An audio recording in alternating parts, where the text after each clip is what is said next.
Naam, wapenzi watazamaji wa kipindi chetu cha Dr. Anuari na afya zetu kinachorushwa moja kwa moja kupitia chaneli yetu ya Sulaka Online TV. Mimi naitwa Dr. Anuari kutoka Ahas Medical Center. Tunaendelea na mada yetu ya uzazi wa mpango, family planning, ambapo tulitazama mambo mengi, tushazama mambo mengi, lakini kutokana na hii mada tokea imeanza yamekuwa maswali mengi tukiulizwa, hususan hii mada sehemu ya pili. Watu tumewaelekeza jinsi ya kutumia njia ya uzazi wa mpango ya abstinence. Tumewaelekeza watu kutumia njia ya uzazi wa mpango kwa njia ya kunyonyesha. Tukawaelezea njia ya uzazi wa mpango kwa kutolea nje zile mbegu za uzazi, lakini pia tukazungumzia njia ambayo ni the best pia, ambayo ni njia ya kalenda. Na hapo ndo maswali mengi yakawa yameibuka. Watu wengi wanahitaji kujua vizuri njia ya kalenda inavyotumika. Tukaelezea kwamba njia ya kalenda inatumika kwa kuhesabu siku ya 14 tokea umeona siku zako. Tukasema kwamba jalia wewe unaingia kwenye mzunguko menstruation period tarehe 1 mwezi huu, yani tarehe 1 mwezi wa 4. Jalia hivyo. Basi tarehe yako ya hatari ni siku ya 14 tokea kuziona siku zako. Kwa hiyo ukiona siku zako leo, anza kuhesabu leo ni siku ya kwanza, utaingia siku ya pili, ya tatu, ya 4, ni siku ya 4, utamaliza, utaendelea ya 5, 6, maana yake utakuwa umemaliza tayari ndani ya siku 5 ulizoingia kwenye siku zako. Basi endelea kuhesabu hivyo mpaka siku ya 14. Siku ya 14 ndio siku yako ya hatari. Basi kwenye siku ya 14 ukishaipata, unapewa siku 3 na unaongeza siku 3. Kwa maana kama utakuwa umeingia tarehe 1 mwezi huu, basi tarehe yako ya hatari itakuwa tarehe 14. Basi kama utatoa siku 3, basi itakuanzia tarehe 11, 12, 13, 14 yenyewe. Ukiongeza siku 3 mbele, maana itakuwa tarehe 15, 16 na 17. Zote ni siku za hatari.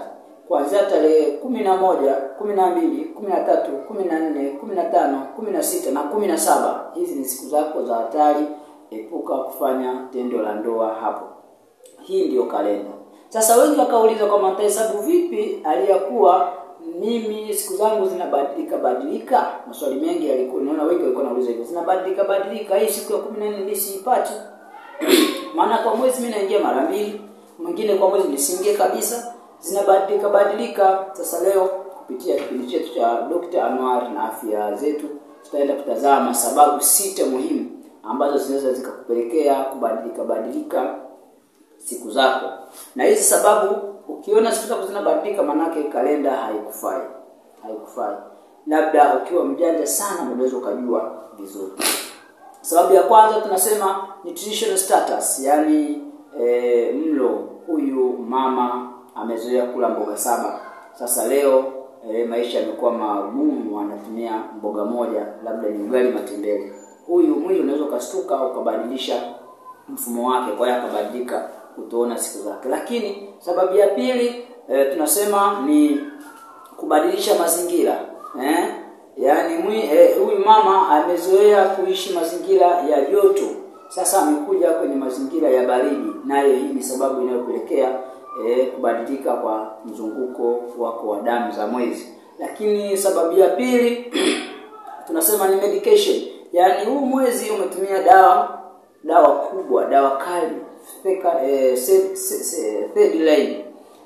Dawa kali zinaweza zikakupelekea pia kubadilika, unastuka mwili kutokana na ule uzito wa ile dawa, basi siku zako zinaweza zikabadilika. Sababu ya 4 ni kuumwa ndani ya mwezi. Ukiumwa sana ndani ya mwezi, basi inaweza ikakupelekea wewe kubadilika siku zako. Sababu ya 5 ni heavy stress. Mawazo yaliyopindukia, mawazo makubwa, yani muda wote unawaza jambo hilo. Kwa mfano, wewe muda wote unawaza kwa nini mimi nimefukuzwa kazi, nitapata wapi kazi? heavy stress, ndio tunakaa na waza. Binadamu kawaida anawazia, lakini kuwazia huku na kusema hapa ambapo kunaweza kupelekea kubadilika mzunguko wako wa damu, ni kule kuwazia jambo moja muda wote unapata solution. Labda mwingine amesalitiwa katika mahusiano, mwingine ameachwa, mwingine amefukuzwa kazi, anawaza kazi nyingine naipata wapi, mwingine amefiwa na baba, amefiwa na mume, amefiwa na mwanae. Basi ile maadamu anakaa na wazee jambo muda mrefu, basi anaweza akapelekea kutoona siku zake kwa wakati, muda ambao alitarajia azione. Lakini sababu ya 6 ni kule kuwa ni mjamzito. Kupata ujauzito kunakupelekea wewe damu zako kutoziona kabisa. Kwa hiyo muhimu sana kwenda kupima kujua ni mjamzito au si mjamzito. Na pale ambapo siku zako zitakuwa zinabadilika, kagua sababu nilizokutajia hapa, utaona sababu ya kubadilika siku zako ni nini. Lakini sambamba na hilo, tuzungumzie madhara ya family planning. Family planning, njia za uzazi wa mpango zisizo za asili pia zinaweza kupelekea kubadilika mzunguko wako wa damu. Kwa nini? Ni kwa sababu unapochoma sindano, unapotumia vidonge, unapotumia kitanzi, na at least kitanzi kidogo kina nafuu kidogo, lakini unapotumia vidonge, unapotumia sindano, unapotumia kijiti, vyote hivi vinafanya kazi mbili mwilini. Kazi ya kwanza, vinaenda kutengeneza ute mzito kwenye mlango wa kizazi. Ule ute mzito unapokuwa mwingi unazuia mbegu ya kiume isiweze kupita. Ute mzito unapelekea kuzuia mbegu ya uzazi ya kiume isipenye kuingia kwenye kizazi. Lakini kazi ya pili ya hizi dawa unazozitumia, basi unakwenda kudhoofisha yai la kike lisiweze kukomaa. Kwa hiyo muda wote uweze ukapata ujauzito kwa sababu yai lako ni changa. Kwa hiyo haya ndiyo madhara. Sasa kuna mwingine kutokana na hizi dawa ukishachoma ama ukatumia vijiti ama ukatumia vidonge, inakwenda kuharibu mfumo wa asili wa homoni za uzazi. Unatengeneza mfumo artificial wa homoni za uzazi. Kwa hiyo mwisho wa siku pale ambapo unahitaji kupata mtoto, uende usipate mtoto kwa sababu ule ute uliotengenezwa pale, ute mwingi uliotengenezwa pale hauishi siku moja, unaishi kidogo kidogo. Kwa hiyo unakuta kwa sababu mfumo wa homoni ulioingia sasa ni mfumo mpya, basi mfumo wako unabadilika. Kwa hiyo unaweza kupata madhara au maudhi ya aina 4. Moja, unaweza ukapata spot bleeding, unapata tone kidogo la damu, ndio mwezi umeisha huo. Ama ukapata prolonged vaginal bleeding, ukatoka damu nyingi sana, mwezi mzima unableed tu. Ama ukapata prolonged and heavy vaginal bleeding, ukapata unatoka damu muda mrefu na damu nyingi kweli kweli. Ama ukapata abdominal pain, maumivu makali ya tumbo, ukapata maumivu makali ya tumbo.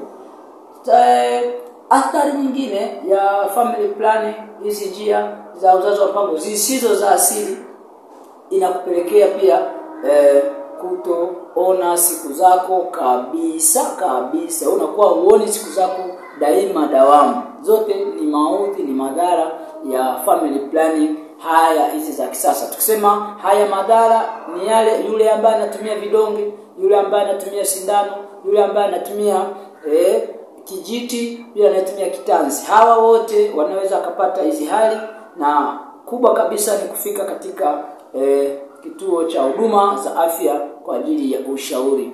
Tunashauriana kwamba usitumie njia ya uzazi wa mpango yoyote mpaka ushauriane na daktari. Akushauri ni njia gani kwa mfumo wako na mwili wako unaweza ukatumia.